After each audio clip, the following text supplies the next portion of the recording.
Hello, friends around the world. Today I'd like to share with you a true story about a time in my life I call my Lumberjack Days. It was in the early 1970s when I got a phone call from Holy Cross Hospital in Detroit. My brother Jimmy had been assaulted over a drug deal and was on life support. The caller did not sound optimistic. I jumped in my car and rushed to the hospital.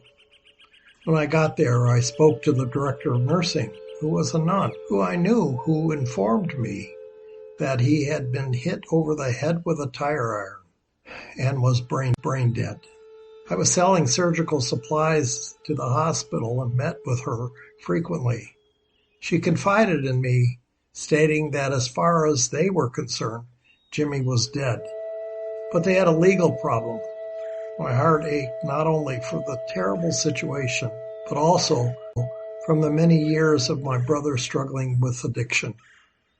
The hospital had declared Jimmy dead, but could not take him off of life support because of a legal battle going on at the time over someone who had been placed on life support for 10 years before they were legally able to suspend support. Mom and Dad were so distressed. They couldn't even bury their son. Weeks later, Jimmy was removed from this support and was allowed to be buried in peace.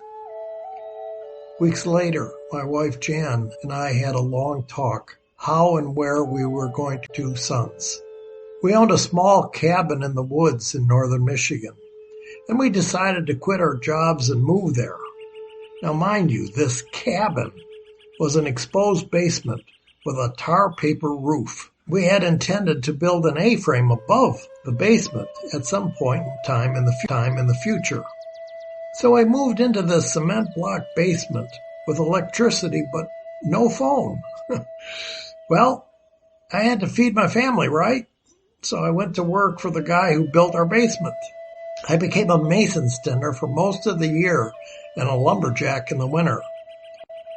Since we moved up north in the spring, I worked as a mason's tender for about 6 months before I became a lumberjack. I think I might have been the only lumberjack in northern Michigan at that time with a college education. Dave picked me up 2 weeks after deer season ended to the banking ground as a lumberjack. My job was to cut the timber that was brought to me in 100-inch pieces.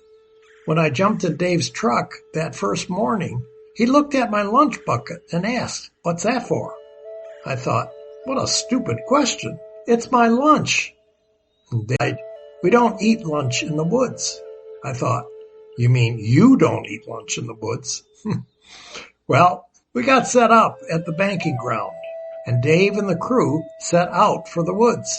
As I started cutting the logs that had been left there from the last year, I started shedding my clothes.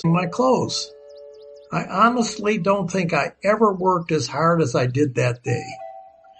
I was down to long underwear, jeans, and a flannel shirt when I decided to stop and have lunch.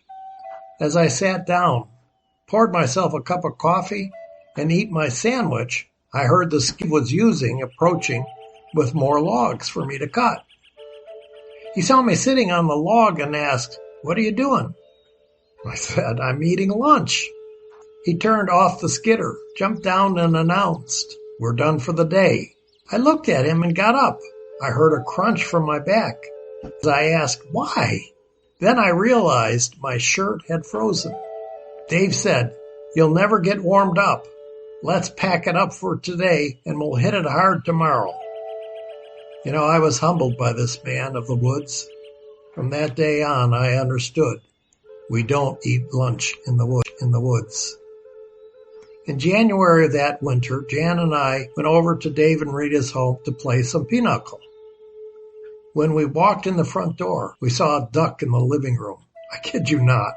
And leaning against the wall in back of the duck was a full-sized bedroom mirror. We went into the kitchen where we were set up to play pinochle. About an hour into the game, I just couldn't refrain from asking anymore. I said, "Okay, my curiosity's got the best of me. What is a duck doing in your living room?" Dave smiled and Rita spoke. His mate just died. died. We brought him inside so he wouldn't freeze. We set up the mirror so he won't know his partner is dead for a while. Oh my God. From that day on, I always honored the ways of these country people. Their hearts were much bigger than the city slickers.